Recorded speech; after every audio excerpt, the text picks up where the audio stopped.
Apa jadinya jika kita terjebak di dalam permainan hidup atau mati untuk melawan monster-monster yang super kuat? Hai, selamat datang di channel Alur Cerita Film Cinema Recap. Film yang akan Mimin bahas kali ini berjudul Gens O yang rilis pada tahun 2016 lalu. Langsung saja kita masuk ke dalam alur cerita film Gens O. Semoga.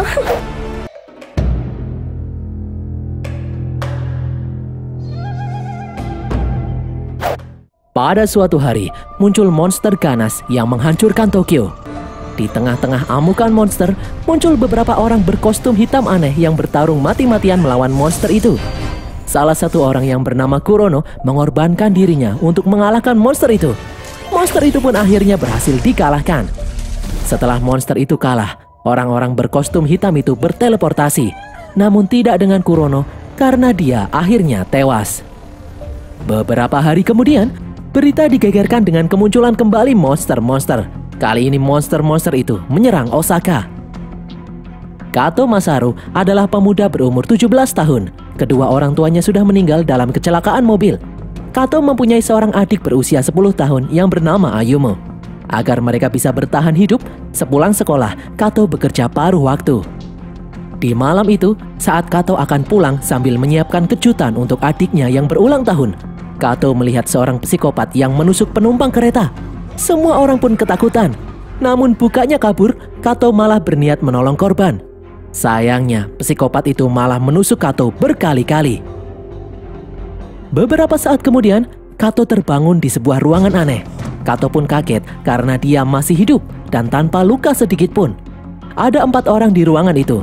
Mereka adalah Suzuki, Reika, Nishi, dan Alex. Suzuki menjelaskan kalau mereka semua yang ada di ruangan ini sudah pernah mati. Kato lalu melihat sebuah bola hitam besar di ruangan itu. Bola itu bernama Gens.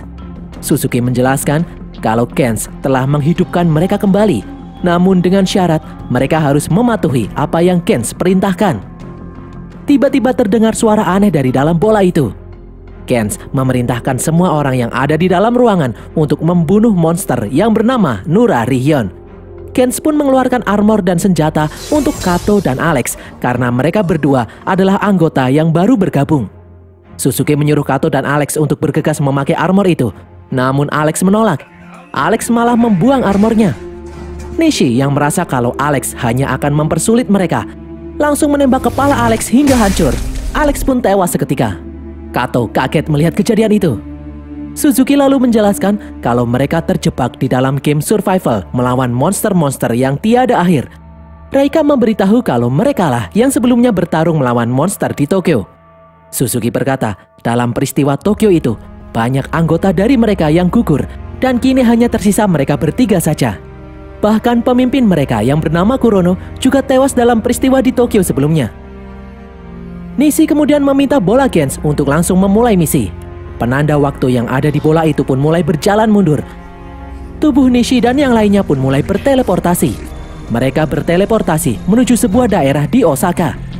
Suzuki pun merasa heran karena sebelumnya mereka hanya beraksi di wilayah Tokyo saja. Tiba-tiba alat pendeteksi monster di tangan Reika berbunyi. Mereka pun bersiap-siap. Satu monster wanita muncul. Suzuki ingin menembak monster itu, namun senjatanya tidak mempan karena jaraknya terlalu jauh. Nishi kemudian maju. Saat monster itu sudah ada di jangkauan senjatanya, Nishi langsung menembak monster itu hingga tewas. Melihat kejadian ini, Kato semakin bingung. Suzuki lalu menjelaskan kalau mereka harus membunuh target sebelum waktu habis. Jika tidak, mereka semua akan mati. Reika kemudian mendeteksi kedatangan monster yang sangat banyak. Para monster itu mengejar Kato dan yang lain. Reika dan Suzuki berusaha menembaki monster itu, namun sia-sia karena jumlah monster itu terlalu banyak. Kato berusaha menolong Suzuki dan Reika, sementara Nishi kabur. Kato menembak monster kepala besar, namun meleset. Monster itu malah menimpa tubuh Kato. Beruntung Kato masih selamat karena armor yang dia pakai masih kuat. Tiba-tiba monster itu tewas ditembak dari belakang. Para pasukan Gens yang berasal dari tim Osaka kemudian muncul. Jumlah mereka lumayan banyak. Tim Osaka itu menertawakan tim Tokyo yang anggotanya hanya 4 orang saja. Kato lalu melihat seorang anggota tim Osaka yang tangannya buntung. Suzuki menjelaskan, asalkan mereka masih hidup selama permainan ini, nanti setelah permainan selesai, semua luka di tubuh mereka akan pulih. Para monster kemudian muncul kembali. Tim Osaka menyuruh tim Tokyo untuk duduk tenang melihat mereka beraksi. Tak membutuhkan waktu lama bagi tim Osaka untuk membantai semua monster itu. Kato melihat tim Osaka ini memiliki persenjataan yang lebih kuat dan lebih canggih. Suzuki pun menjelaskan, dalam permainan Gantz ini, monster yang datang memiliki poin-poin yang berbeda. Jika seorang anggota bisa mengumpulkan 100 poin, maka ada 3 bonus yang bisa dipilih. Yang pertama, senjata yang sangat kuat. Yang kedua, menghidupkan kembali teman yang tewas. Atau yang ketiga, keluar dari permainan ini. Jika memilih nomor 3, yaitu keluar dari permainan ini, maka ingatan tentang permainan ini akan dihapus dan bisa kembali menjalani hidup menjadi manusia normal. Nishi kemudian menghilang. Nishi mempunyai strategi menunggu monster terkuat untuk muncul agar mendapatkan poin yang banyak. Tiba-tiba ada sejumlah warga sipil yang dikejar oleh monster. Mereka berteriak meminta tolong. Kato ingin menolong mereka, namun Suzuki mencegahnya. Suzuki menyarankan Kato untuk menghindari resiko. Mereka harus tetap hidup dalam permainan ini. Reika menambahkan kalau saat ini mereka tidak cukup kuat untuk melindungi orang lain. Suzuki mengajak mereka untuk bersembunyi. Biarkan tim Osaka yang akan membereskan semua monster. Mereka hanya harus fokus untuk bertahan hidup hingga akhir permainan ini. Namun Kato tetap bersikeras ingin menolong. Dia tidak bisa membiarkan orang lain kesusahan. Suzuki pun membiarkan Kato melakukan apa yang dia mau. Namun Suzuki tidak bisa membantu. Suzuki lalu memberikan uang koin agar Kato bisa menelpon keluarganya melalui telepon umum. Suzuki tahu kalau Kato pasti memiliki keluarga yang ingin dia hubungi.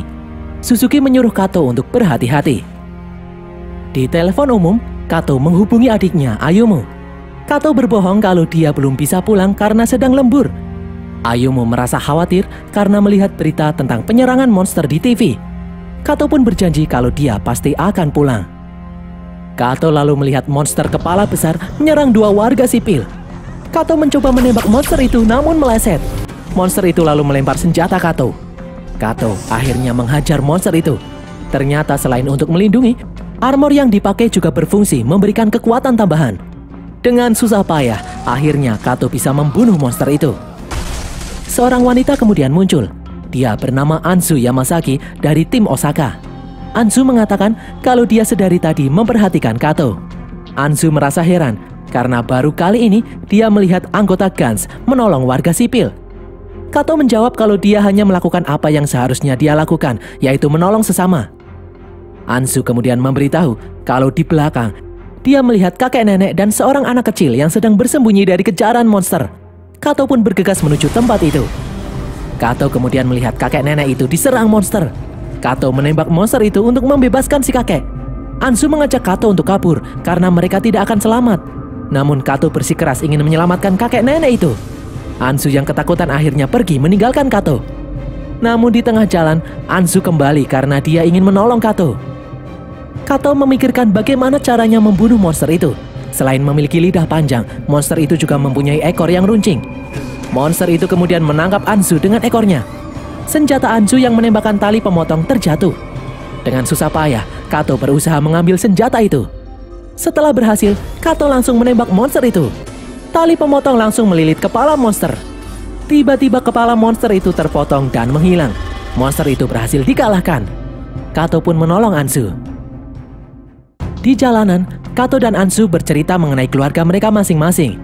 Ternyata, meskipun masih muda, Anzu adalah rondo anak siji yang berusia 3 tahun. Anzu dan Kato pun bertekad untuk tetap hidup karena ada seseorang yang menunggu mereka di rumah. Sementara itu, pasukan tentara dikerahkan untuk melawan monster.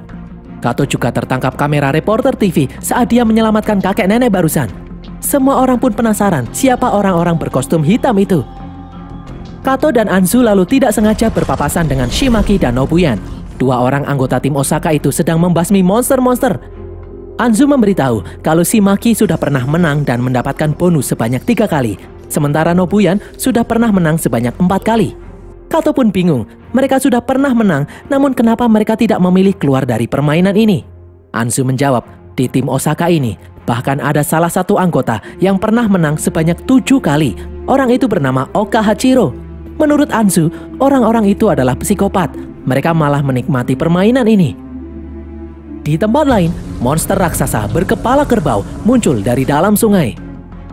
Tiba-tiba, sebuah robot raksasa juga keluar dari persembunyiannya. Robot raksasa itu dikendarai oleh Oka. Dengan robot besar itu, Oka bertarung melawan monster berkepala kerbau. Suzuki dan Reika yang menyaksikan pertarungan itu berniat pergi menyelamatkan diri. Namun pasukan tentara malah mengepung mereka. Tentara itu menembak kaki Suzuki. Kato kemudian datang dan menyuruh para tentara untuk jangan menembak. Para tentara itu mengira kalau Kato dan yang lainnya adalah musuh. Kato pun menjelaskan kalau mereka bukan musuh. Namun para tentara itu tidak percaya karena penampilan mereka yang mencurigakan. Satu monster bersayap kemudian muncul. Para tentara menembaki monster itu. Kato menyuruh semua orang untuk kabur, namun tidak ada yang mendengarkannya. Akhirnya, monster itu membunuh semua tentara yang ada di sana.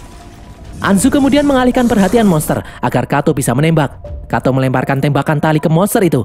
Namun ternyata, monster itu sangat kuat menghancurkan tali yang mengikatnya. Shimaki dan Nobuyan kemudian datang.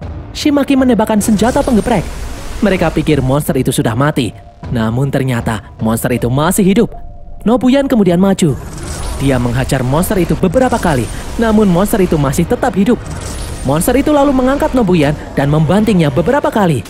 Nobuyan mengambil senjata kecil dan menembak tangan monster hingga putus. Namun monster itu kembali mengangkat Nobuyan. Nobuyan meminta tolong kepada Shimaki, namun Shimaki yakin Nobuyan bisa mengatasinya sendiri. Nobuyan akhirnya berhasil membunuh monster itu. Namun ternyata Nobuyan juga ikut tewas. Semua orang pun kaget melihat Nobuyan yang tewas, padahal dia termasuk anggota Gens yang kuat. Monster incaran mereka semua yang bernama Nurarihyun kemudian datang. Shimaki langsung menebasnya. Namun bukannya mati, Nurarihyun malah membelah diri. Nurarihyun kemudian menjadi satu lagi. Shimaki kembali menyerang Nurarihyun, namun Nurarihyun dengan lincah menghindarinya. Shimaki kemudian mencekik Nurarihyun, namun Nurarihyun malah berubah menjadi sosok monster raksasa memakan Shimaki. Kato ingin maju melawan Nurarihyun, namun Anzu melarangnya karena monster itu sangatlah berbahaya. Anzu ingin Kato memikirkan adiknya. Namun jika mereka gagal mengalahkan monster Nurarihyun, maka mereka semua yang ada di sini akan mati. Kato pun kemudian maju. Dia sempat gentar saat Nurarihyun memuntahkan kepala Shimaki. Kato lalu menembakkan senjata tali, namun Nurarihyun menghindarinya. Anzu dan Reika kemudian membantu. Mereka bertiga menembaki Nurarihyun. Tembakan Kato berhasil mengenai kepala Nurarihyun. Namun monster itu masih bisa hidup. Kato lalu meminta Reika dan Anzu untuk melindunginya karena dia akan mengambil senjata jumbo. Namun Kato mengurungkan niatnya karena Reika dan Anzu malah dalam bahaya. Nurarihyun kemudian menangkap Kato. Monster itu menumbuhkan kepalanya lagi dan berniat memakan Kato. Tiba-tiba sebuah tembakan membunuhnya. Tembakan itu berasal dari Nishi yang datang membantu. Tiba-tiba dari dalam genangan darah Nurarihyun muncul monster berkepala banteng. Nishi menghilang dan menyerang makhluk itu. Namun ternyata makhluk itu mengetahuinya. Dia memotong tangan kanan Nishi. Melihat Nurarihyun berubah menjadi semakin kuat, Kato memutuskan membawa teman-temannya untuk kabur. Sementara itu, di tempat lain, dengan robot raksasanya, Oka masih bertarung melawan monster raksasa. Oka lalu memutuskan untuk keluar dari dalam robot. Akhirnya, Oka berhasil membunuh monster raksasa itu. Kato dan teman-temannya bersembunyi di pinggir sungai. Kato mengkhawatirkan keadaan Nishi yang semakin melemah. Dari kejauhan, mereka melihat Oka maju melawan Nurarihyun. Kato berharap Oka bisa segera mengalahkan Nurarihyun untuk menyelesaikan permainan ini agar mereka bisa pulih kembali. Oka berhasil membuat Nurarihyun kesulitan. Dia menembaki Nurarihyun dengan laser yang keluar dari kedua tangannya. Nurarihyun pun kembali berubah wujud. Oka maju menyerang, namun Nurarihyun susah untuk mati karena tubuhnya bisa menyembuhkan diri. Kini giliran Nurarihyun yang menyerang Oka. Melihat Nurarihyun yang sangat kuat, Kato dan teman-temannya pun pesimis Oka akan menang. Nurarihyun berhasil menghancurkan armor yang dipakai Oka. Namun tiba-tiba dari belakang, Oka menusuk Nurarihyun dengan pedangnya. Nurarihyun itu pun akhirnya tumbang. Oka lalu memberikan pedangnya kepada Kato. Oka memberitahu Kato kalau Nurarihyun belum mati. Namun Oka sendiri memilih untuk kabur karena dia tahu Nurarihyun akan hidup kembali dengan kekuatan yang lebih besar. Oka memberitahu Kato kalau kelemahan Nurarihyun adalah serangan yang tiba-tiba. Setelah Oka pergi, Kato maju mendekati Nurarihyun. Saat dia akan membunuh Nurarihyun, dari perut Nurarihyun muncul sebuah bola yang berputar. Bola itu menembakkan peluru ke segala penjuru. Suzuki pun bergegas melindungi Kato. Serangan ini membuat Suzuki terluka parah. Suzuki berkata kalau Kato tidak boleh mati karena adiknya sedang menunggu di rumah. Nurarihyun kini kembali berubah wujud. Kato harus segera mengakhiri permainan ini untuk menyelamatkan Suzuki yang terluka parah. Kato memusatkan kekuatannya dan kemudian menghajar Nurarion. Namun Nurarion membalas serangan itu hingga menghancurkan armor yang dipakai Kato, membuat Kato menjadi lemah. Nurarion yang masih dendam kemudian pergi untuk mencari Oka. Anzu menyarankan untuk kabur dan menyerahkan Nurarion kepada Oka. Namun Kato ingin mereka mempersiapkan kemungkinan terburuk. Reika pun setuju. Kato lalu menyuruh Reika dan Anzu untuk menembak dari kejauhan untuk memberikan serangan kejutan bagi Nurarion. Sementara Kato sendiri akan menjadi umpan. Awalnya Anzu tidak setuju, namun tidak ada pilihan lain lagi. Anzu lalu menghampiri Kato. Dia mengatakan kalau dia menyukai Kato. Anzu meminta Kato untuk jangan mati. Kato pun berkata kalau dia tidak akan menyerah sampai detik terakhir. Anzu lalu mengatakan jika mereka bisa melewati permainan ini dengan selamat, Anzu ingin tinggal bersama Kato. Mereka pun langsung bersiap-siap di posisi masing-masing. Tiba-tiba terjadi ledakan. Nurarion kembali di hadapan Kato dengan membawa kepala Oka yang telah tewas. Kato berusaha mengulur waktu dengan bertanya kepada Nurarion kenapa mereka saling membunuh satu sama lain. Nurarion menjawab kalau dia adalah salah satu dewa yang memiliki kekuatan yang besar. Para dewa ingin mengetes kemampuan manusia. Tiba-tiba salah satu tangan Nurarion terputus. Anzu berhasil menembaknya dari jauh.